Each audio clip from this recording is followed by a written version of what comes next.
kurwanya umuntu uri mu mugambi w'Imana ari nko gushingirira amashu cyangwa ukaba wotsa imyungu. Ntabwo warwanya umuntu uri mu migambi w'Imana ngo bizakunde, ntibishoboka. Arabohora TV, ishakiro ry'ubutumwa bwiza, umusemburo w'agakiza. Arabohora TV, ishakiro ry'ubutumwa bwiza, umusemburo w'agakiza. Tubahaye ikaze mwese abateze amatwi Arabohora TV, by'umwihariko abayihozaho umutima umunsi ku munsi. Abamaze gukora subscribe mwese turabasuhuje, ariko nugiye kuyikora kano kanya tugusaba umugisha. Ugifata utoki ukanda kuri subscribe, Imana iteguye umugisha. Murakoze cyane rero, icyo tubasaba no gukora subscribe, mugakora share, mugasangiza ibiganiro cyangwa se ubutumwa bwiza kugira ngo bugere ku isi hose cyangwa se ku bantu bose, uko icyo dukora no kwamamaza ubutumwa bwiza bwa Yesu Kristo. Murakoze cyane. Murabona umugabo hano kuri kamera, ni umugabo udasanzwe, ni umugabo w'amateka, umugabo ufite ubutunzi bw'Imana muri we. Imana yashyizemo ibintu kugira ngo abibasangize. Nicyo twamuzaniye hano kuri kamera kugira ngo abagezeho ubutumwa bwiza buhamya. Ese mubimenye uyu ni muntu ki? Kandi tutangiye tumusuhuza tunamuha ikaze. Yesu ashimwe cyane. Yesu nahimbazwe. Twishimiye kubana namwe kuri uyu munsi wa none. Murakoze cyane. Aha, turagira ngo mutangire mwibwira abaduteza amatwi by'umwihariko. Amazina yanjye nitwa Mwarimu Ndikumana Domitien, ndi umugabo ufite umugore n'abana 5, nkaba ndi umuvugabutumwa bwiza, ariko nkaba ndi umuntu usanzwe. Impamvu navuze kuri umuntu udasanzwe, umuntu w'umukozi w'Imana ufite ibintu by'Imana, ikibisanyo cy'Imana muri we. Ntabwo ari bose bakigira. Kuba ugifite byonyine ufite ibintu by'Imana muri wowe, uri umuntu udasanzwe. Tubwiye ko witwa Mwarimu Domitien, uri umuvugabutumwa. Ese ukora muri itorero? Nkora cyangwa se ndi umukristo mu itorero rya ADPR. Yego. Niho nahamagariwe mpabera umukristo, hanyuma nkabera umudiyakoni, igihe kiza kugera ndobanurwa kuba mwarimu w'itorero muri iryo torero ryacu rya ADPR. Aha, murakoze cyane. Uratubwiye ngo niho wahamagariwe. Yego. Yego. Niho wahamagariwe. Bishatse kuvuga ko hari aho wari utarahamagarwa. Ndagira ngo abantu baduteze amatwi bashobora kuba bafite amatsiko nk'ayo mfite kano kanya, ubasangize. Hari abantu tujye tuganira magambo makeya. Ukamubwira ati mbere yuko ukizwa byemeze bite, aho ati mbere yuko nkizwa byemeze gutya. Ikindi, mu gukizwa kwanjye numvishijwe rirampamagaye ngo Domitien genda hariya, nitaba iryo jwi. Undi akakubwira ngo nari ndi kugenda ncana bari gukora igiterane, numva ijambo ry'Imana mfatwa guke. Undi ati numvisha indirimbo. Icyo ndashaje kubaza wacyumvisha. Yego. Turagira ngo tubwire umuhamagaro wawe ushingiye kuki. Urakoze cyane. Muri mbyino warimbye aravuga ngo ntabwo nzibagirwa igihe nakizwaga. Ubwo Yesu yinjiraga muri iki, narabohowe ndamuririmbira. Uwo munsi rero niho duhita duhera, kari ryo tangiro ry'umunezero kuri twe, ari naryo tangiro ry'umuhamagaro. Naho mpera. Kuko Yeremiya yaravuze ngo Imana yatumenye kera tukiri insoro. Aho ngaho naho Imana yarinzi kandi yari mfiteho umugambi. Ariko giye yo mvuga guhamagarwa kwanjye mpera igihe naherewe ako gakiza, nkahishurirwa Yesu Kristo w'umwami n'umukiza. Ari naho ngiye guhita mpera niba unyemereye kugira ngo. Aha, tugiye gutangira, ugiye gukomeza utubwira ibyo byose ugiye kuduha ubuhamya. Abaduteze amatwi barabukeneye muri kano kanya kugira ngo basangize ubuhamya aho Imana yagukuye. Ese Domitien, twumvishe uri mwarimu uyu munsi, wahereye ku budiyakoni, hari aho yavuye mbere yuko ahamagarwa, hari ibyo yari arimo mbere yuko ahamagarwa. Si yego? Ibyo bintu byo dushaka kuza kubwira abantu. Mbere ntarahamagarwa kuko tubiko hamagawe, nari uyu nguyu. Domitien murebe uyu nguyu yari uyu nguyu. Uyu munsi ni uyu nguyu. Tujya ngo kudusangiza urugendo rwawe rw'agakiza mbere n'uyu munsi uko bimeze. Yego. ndakeka ko kubyumva cyane. ntabwo turatinda mu bintu byinshi cyane, ndumva nagoye umurongo ugiye kutubwiraho byari byose n'abaduteze amatwi bafite amatsiko, nihagira ikindi kibazo turatukubaza.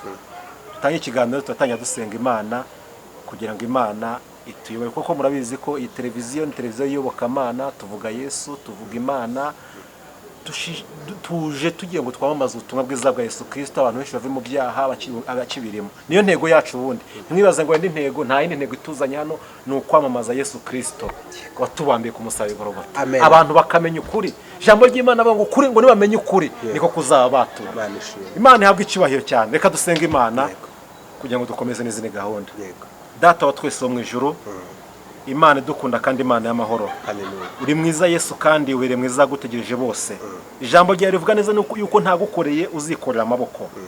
Shyigikira umukozi wawe yani Domisiya, agiye kuvuga ijambo ryawe, agiye kuvuga ubuhamya aho wamuvanye naho mugejeje ubu ngubu. Impamba y'uyu munsi nuko wumvishe, nuko mu Mana bwawe wabonye ko ariho byafashe uyu munsi bikajya aho byavana bikajyana aho bibatereka. Mufashe umwuka w'Imana muboneke muri kano kanya, ubwiza bw'ijuru muganzeho. Tuniteraje imbaraga z'umwijima zose ku buzima bwe, ibyaraguye umugambi w'Imana ku buzima bwe, tubitesha agaciro byose mu izina rya Yesu Kristo. Dusenge ugiye kumva buno butumwa cyangwa se rino jambo kugira ngo bugireho umuvana umushyitse n'ahandi hantu, bugiye ibyo buhindura mu mibereho ye ya buri munsi, bumushyire ku rundi rwego umushaka wo muri ino minsi ya none. Urakoze ngaho mushyikire mu izina rya Yesu Kristo, amen. Ni karibu. Murakoze cyane kumpa ikaze. Nanjye ndabashimiye cyane kandi nshimira n'abantu mugiye gukurikirana izi nyigisho, abari mu gihugu, abari hanze yacyo, buri muntu wese uzakurikirana izi nyigisho Imana imuhe umugisha. Nta yindi ntego, intego ni ubutumwa bwiza kuko aribwo twahamagariwe, ntabwo twicaye, nta nubwo twirengagije cy'Imana yaduhamagariye, ahubwo turumva turwana ishyaka, turagenda tukagera ahamanuka tukagera ahaterera, rimwe bikaba byiza ubundi ntibibe byiza, ariko turaharanira cyane gusingira icyo Kristo yadufatiye.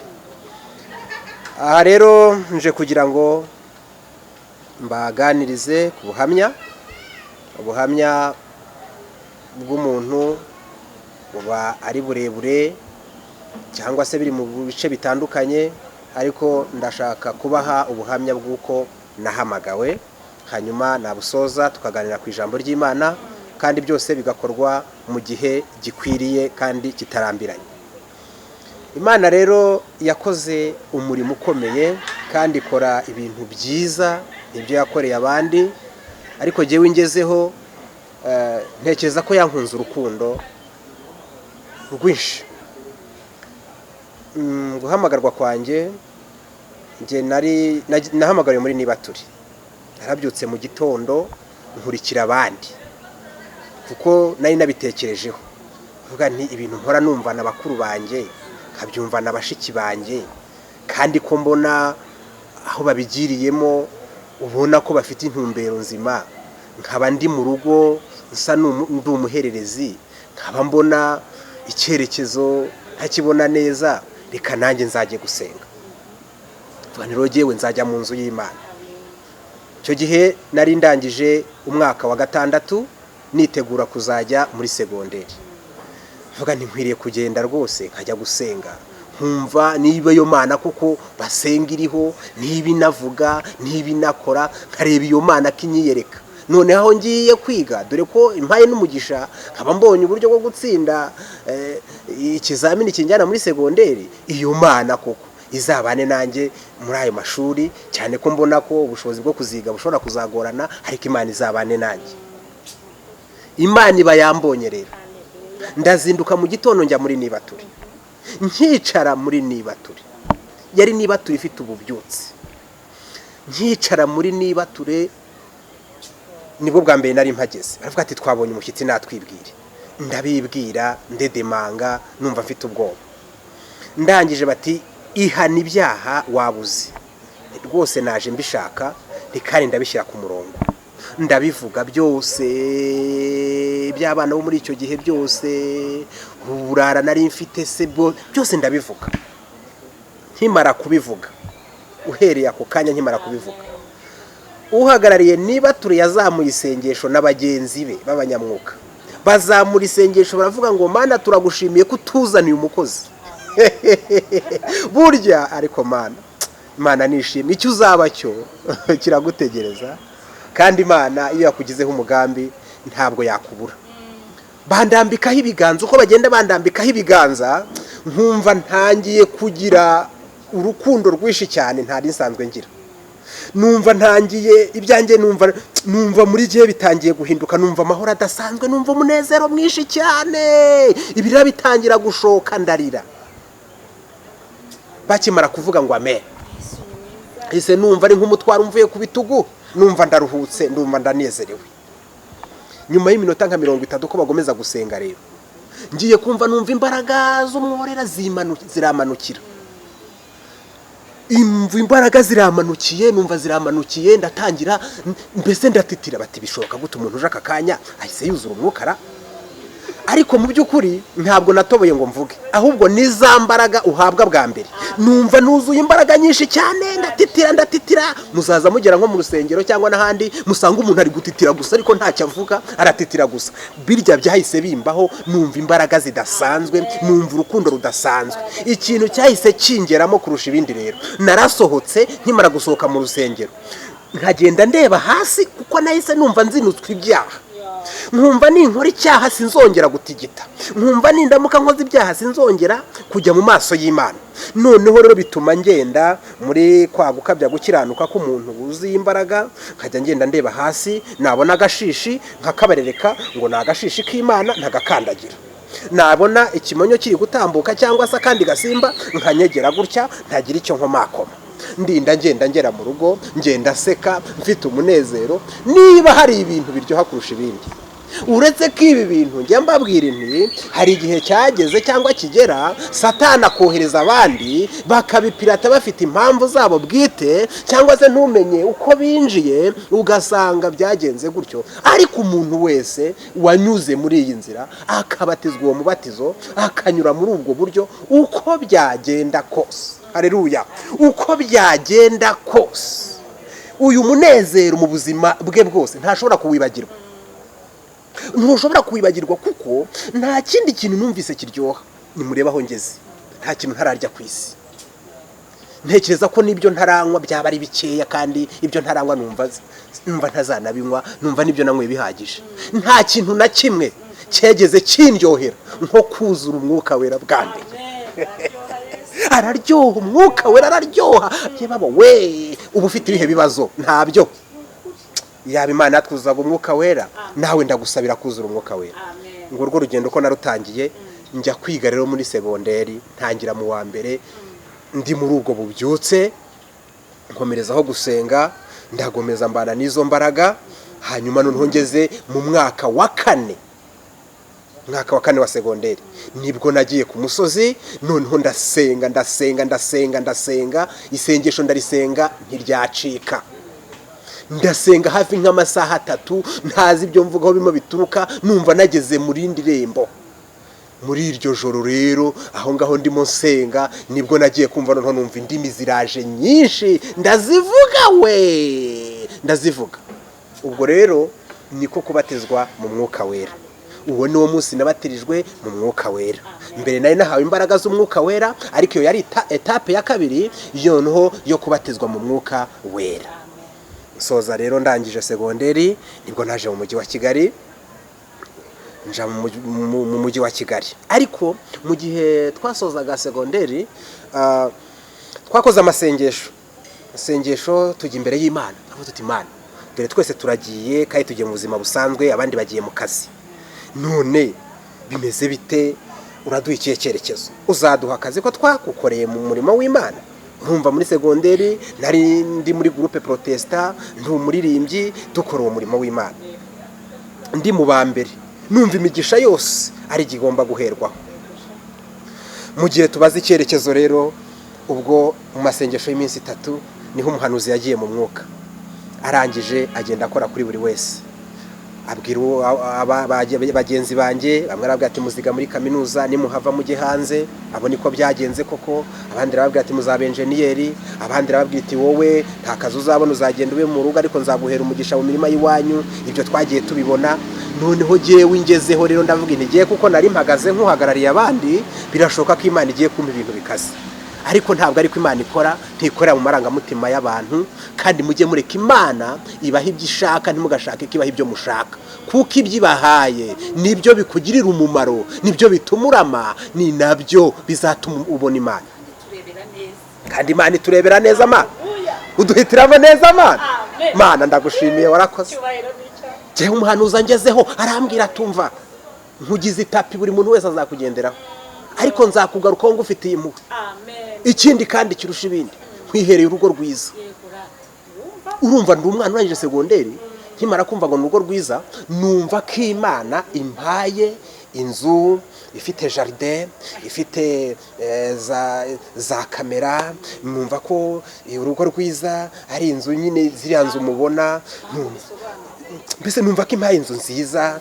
muri Kigali numva nibyo ariko si cyo yarivuze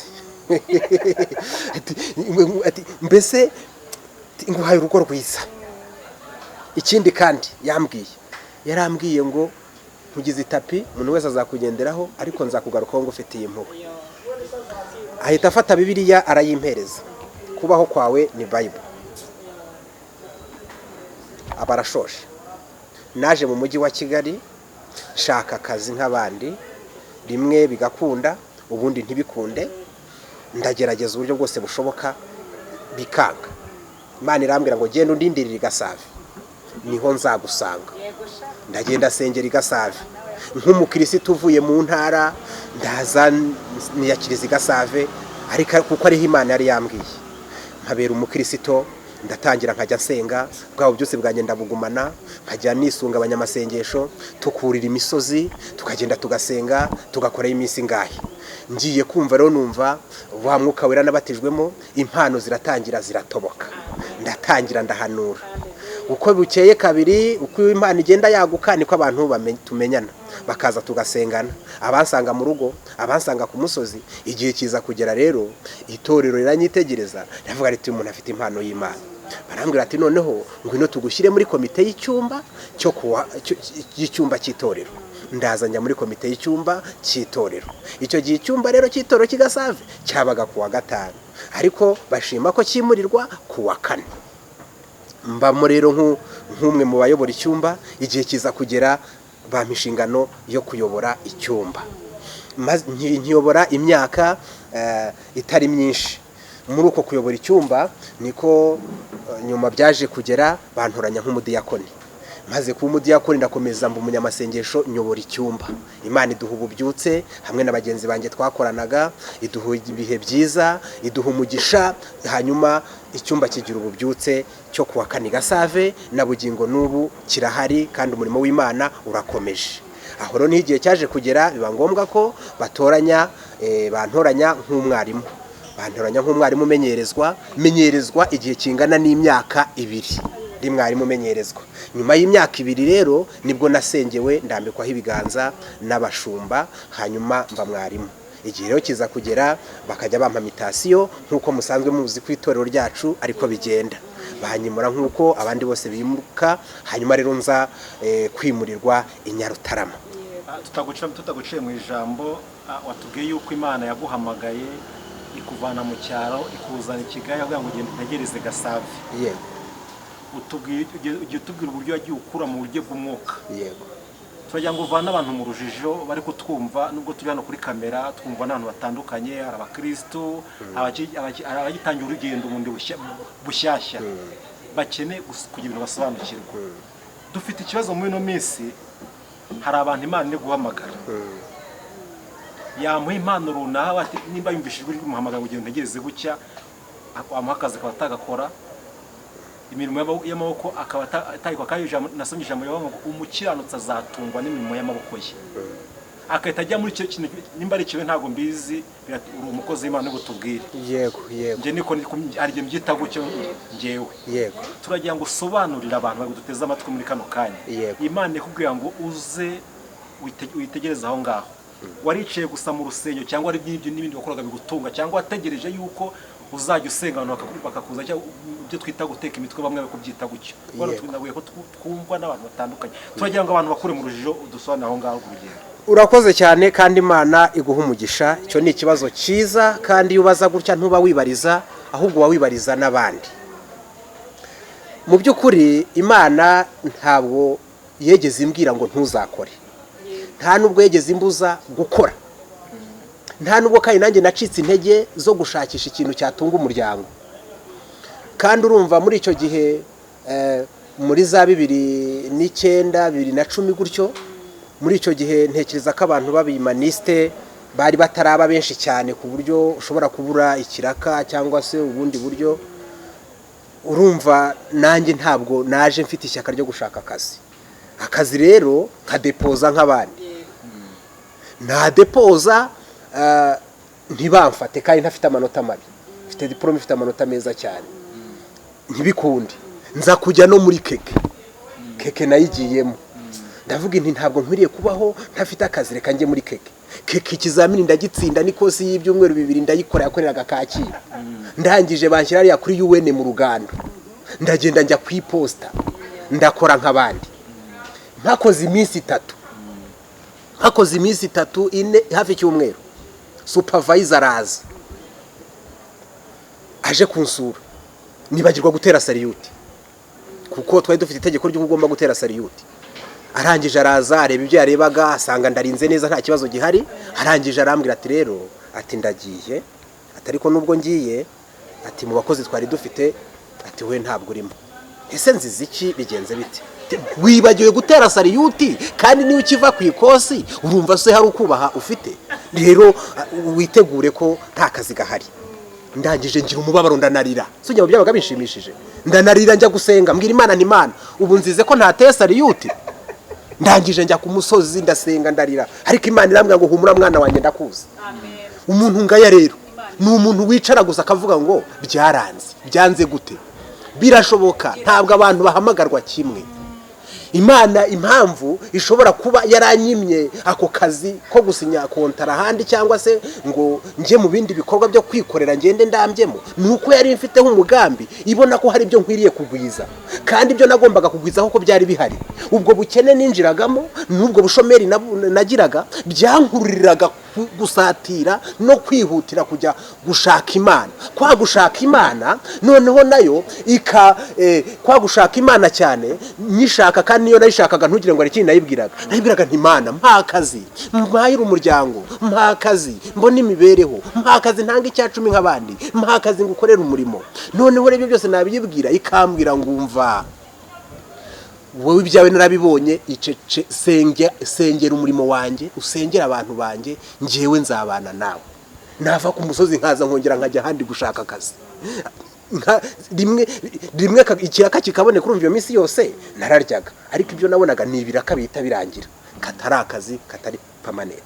Icyo twashaka kumenya, turagira ngo noneho utarakomeza utararengaho iyo ngingo, mbere ko twinjira ku yindi ngingo. Yego, turagira ngo ugire icyo tubwirira abantu bameze bacyo, bagifite iyo myumvire, kandi n'abakozi b'Imana bavuga Imana neza, katuvuge gutyo, ariko bagifite imyumvire kujya tuhura nabo kenshi gatandukanye, ngo Imana yambujije gukora. Ese Imana ibuza gukora?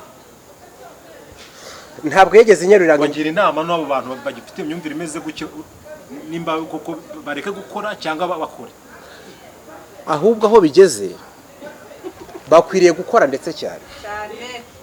Udakora ntakarye, niko birivuga. Ibyo ngibyo byose by'uko Imana igushaka, yo nibona ko atari ngombwa gukora, igira uko ibyigenzereza kandi kakwereka undi murongo. None se ko wumva inzira yanciriye yanyobeye ku Gigasave, urumva ngeze Gigasave se umuhamagaro we ntiwihuse se kugira ngo Imana izasatire icyo yavuze? Rero noneho ni ukuvuga ngo ifunga inzira imwe igafungura indi.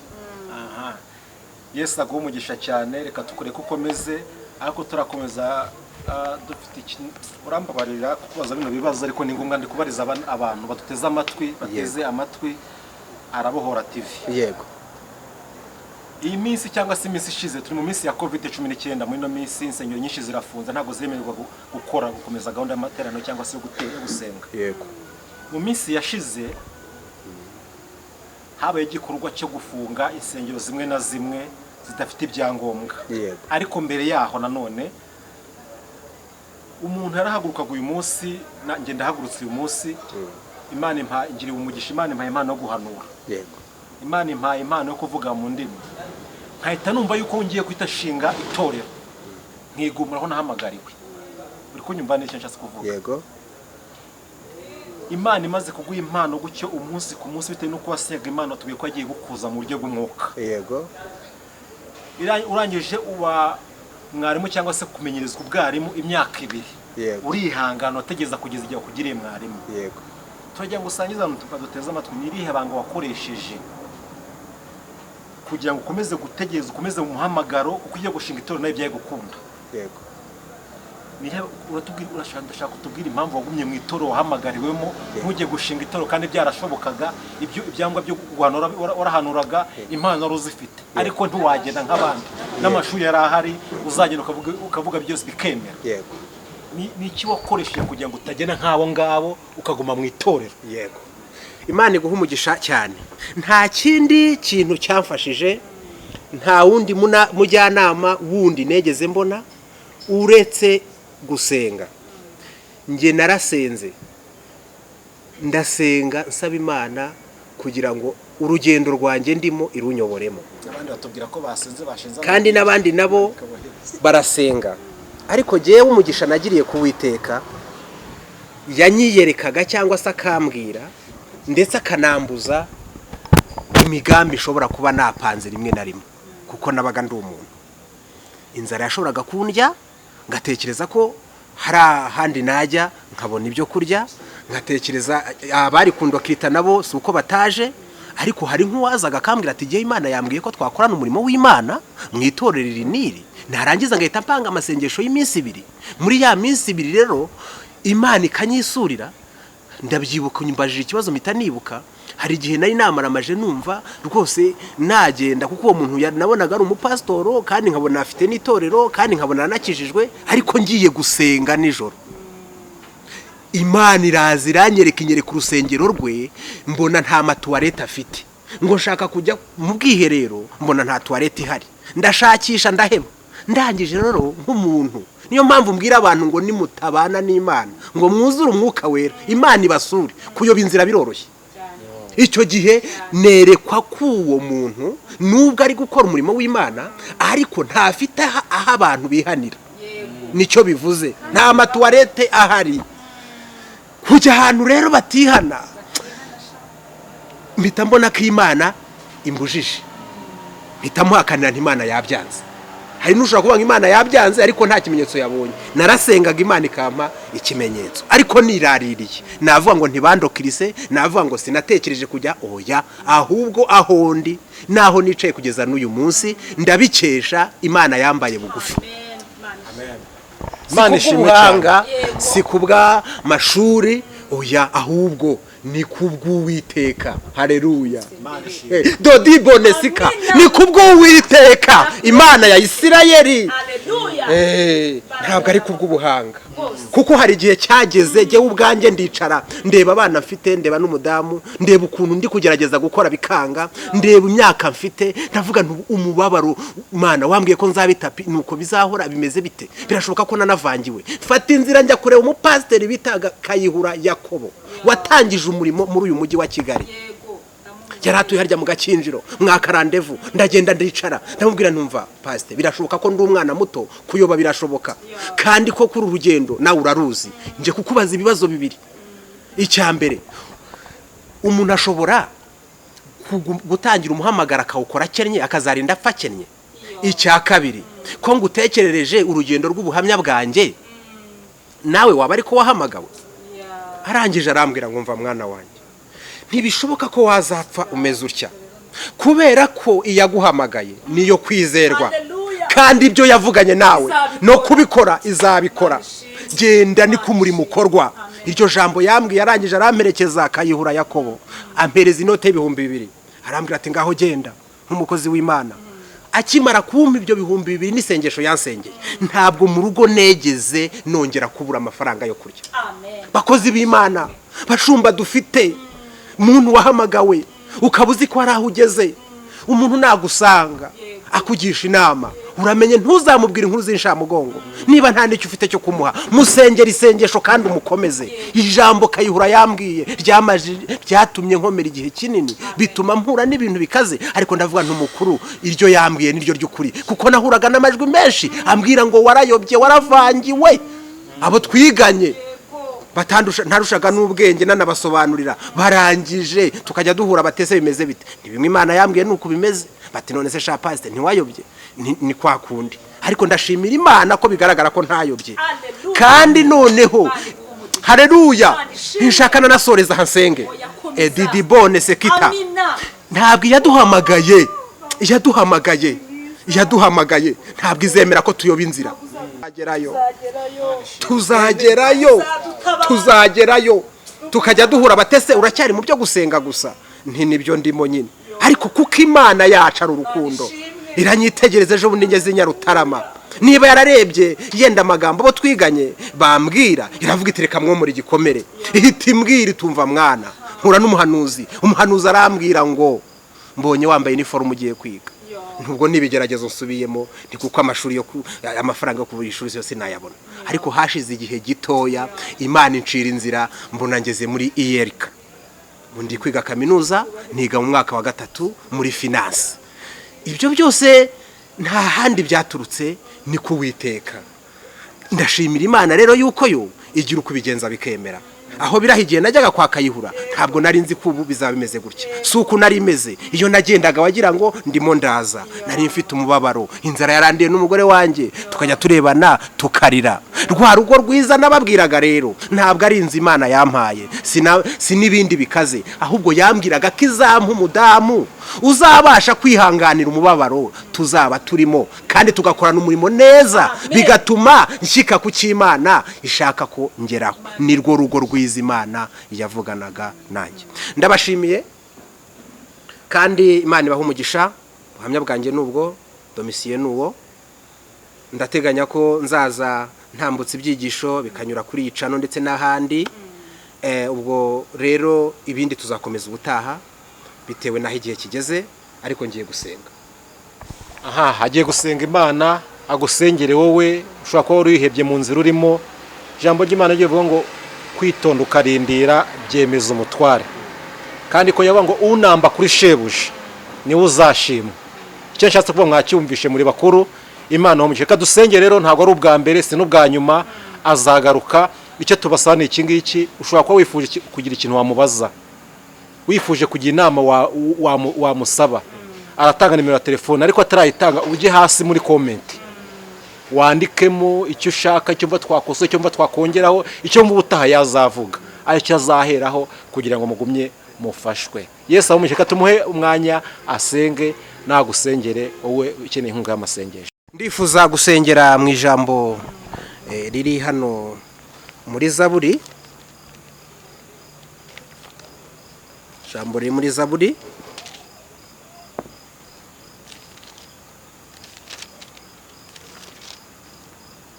murongo wa 32.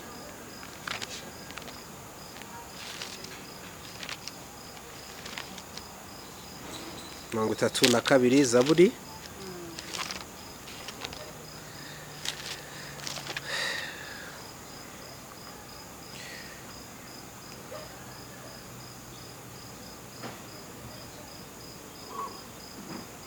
Aravuze ngo Uwiteka warabibonye ntumbe kure kandi ntuceceke. Uwiteka warabibonye ntuceceke kandi ntumbe kure. Ndagira ngo nkubwire ngo ibyawe byose Uwiteka yarabibonye, ntazakuba kure kandi ntazaceceka. Uyu ni Dawidi wavuze iri jambo. Ibyawe byose yarabibonye, ntazakuba kure kandi ntazaceceka. Hari ibyo ajya abona akicecekera, ariko hari n'ibyo abona ntaceceke. Aha rero Dawidi nawe yarasenze aravuga ati Uwiteka warabibonye ntumbe kure kandi ntuzaceceke. Ararisenga. Nanjye ndasengera muri iri jambo. Ibyanjye yarabibonye ntiyamba kure ntiyaceceka. Ibyo uhagazemo nawe ndakwifuriza ko Imana itaceceka, nticeceke. Ntiwigirire nabi, ugomeze wubaha Imana. Imana izakugirira neza, ntacyo mupfa. Yarakuremye, icyo ishaka yakuremeye nuku, yakuremeye kugira ngo uzagire imirimo myiza muri Kristo Yesu, kugira ngo uyigenderemo. Niba ugendera muri iyo mirimo myiza, niyo mpamvu Imana itazaceceka ku byawe, ntizakuba kure. Amashuri y'abana bawe yakurijije, Imana ntizaceceka. Ubuzima bukugoye irabibona, ntabwo izaceceka. Abakurwanya n'ibiguhiga, burya ubutaha nzababwira ukuntu kurwanya umuntu uri mu mugambi w'Imana ari nko gushingirira amashu cyangwa ukaba wotsa imyungu. Ntabwo warwanya umuntu uri mu migambi w'Imana ngo bizakunde, ntibishoboka. Kuko mu Baroma haravuga ngo twebwe abo yahamagaye yarabatoranije, imaze kubatoranya ibasiga ubwiza. Ngo niba bimeze bityo, umubisha wacu yavaye. Nta mubisha uhari, nibashaka baroge, nibashaka bagambane, nibashaka bagukoreho amanama. Ndagira ngo niba uri mu mirimo myiza muri Kristo Yesu, uhumure ibyawe, Imana yarabibonye, ntizakuba kure, ntizaceceka. Mwana, ndagushimiye ko utazaceceka kuri aba bantu bumvise iri jambo kandi bari guhungabanywa bagaterwa ubwoba n'ubuzima. Uri Imana ihindura ubuzima, itashobora ifata. Ntabwo wabura aho uhera urengera umuntu. Abadafite akazi kandi bafite ishyaka ryo kugashaka, ubacira inzira. Kandi ndasenze kugira ngo abafite imvune mu mitima nabo baruhure. Warabibonye, ntuzababe kure kandi ntuzaceceke. Ntuzaceceke ku byabo, ntuzaceceke ku bugingo bwabo. Buri muntu wese mu rwe ruhande, ntuzaceceke. Abarwayi ntuzaceceke, ntuceceke Mwami, ubagirire neza. Abari mu bibazo hirya no hino, ntuceceke, ahubwo baramburira ikiganza cyawe kugira ngo babone ikimenyetso cy'ibyiza. Ndagushimiye ko wumvise gusenga kandi rubane nabo cyane gusumba uko mbasabiye, mu izina rya Yesu Kristo senza Imana ihoraho. Amina. Watabababwiye nimero za telefone zawe? Murakoze cyane. Nimero zanjye za telefone, mubaye mukeneye ubundi bufasha, ni nk'inama wangisha kuko ya pastorale, ndu umuvugabutumwa, ndi mwarimu. Ubwo rero kwakira umukristo ndabyemerewe. Nabashaka kwigira igice ukaba wabatizwa, nkorera ku mudugudu wa Nyarutarama. Rero wampamagara, hanyuma warangiza tugahana gahunda, hanyuma ukasanga ku rusengero nk'abandi bose, ubufasha nkabuguha, hanyuma ugakomeza inzira ijya mu ijuru. 078 27 83 160. 078 27 83 160. Amahoro y'Imana bane namwe. Arabohora TV, ishakiro ry'ubutumwa bwiza, umusemburo w'agakiza. Arabohora TV, ishakiro ry'ubutumwa bwiza, umusemburo w'agakiza.